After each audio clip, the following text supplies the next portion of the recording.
I have here a Heltec Automation V4 dev board that I'm using for Meshtastic. One nice thing about the V4 over the V3 was the addition of a solar input and the related solar controller capability. I deployed one of these nodes as a solar node, but I found that it seems to lack what I would consider a critical feature of a solar controller, and that's a low voltage disconnect. A low voltage disconnect typically monitors the battery voltage, and when it reaches a low level, it'll disconnect the device from the battery, giving the battery a chance to recharge. So without that, we have a problem where the board continues to deplete the battery and eventually causes the board to shut down.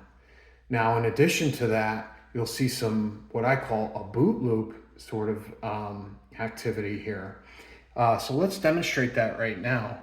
I've got my bench power supply here. It's currently at 4.1 volts going into the battery input of the Heltec.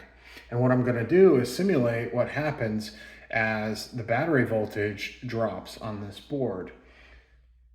So as I lower this, you'll see that the Heltec board will update. The Meshtastic firmware does take a few moments for it to start to reflect the real voltage levels. But right now, we're pretty close to the minimum voltage that you would expect or safe level for a single cell lithium. And we can see it's continuing to drop here and update. I found that 3 volts is about the minimum voltage that this device needs to run. However, at that voltage level, it cannot transmit. So when the board goes to transmit, that's obviously going to draw a little more power, and that power draw pulls down the voltage and causes the board to reboot even at 3 volts. So let's get it down there. So here we are at 3 volts now. And as soon as this board goes to transmit, which will happen if it's relaying a packet for the mesh network, if it's sending telemetry, or somebody sends it a trace route. I just sent it a trace route and you can see it just rebooted. It shut down and now it's booting back up. One of the things that exacerbates the problem is that when Meshtastic comes back online, one of the first things it does is send out a node info packet. And that node info packet is obviously a transmit, which again, requires a little bit extra power. And again, at these voltage levels, will cause the board to shut down again.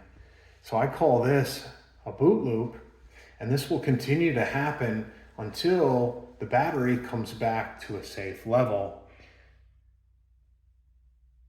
I've also found that if this boot loop continues for even an hour, that eventually the Meshtastic config for your node will get lost and you'll be reset to a default configuration. So that means you have to go retrieve this node and reconfigure it. So we can see that the board is kind of boot looping here. And again, I believe that this is because we don't have a proper low voltage management or low voltage disconnect capability built into the board. So unless you have a very large battery pack that can sustain sort of your, get you through these extended low solar days, you're going to continue to sort of have this problem.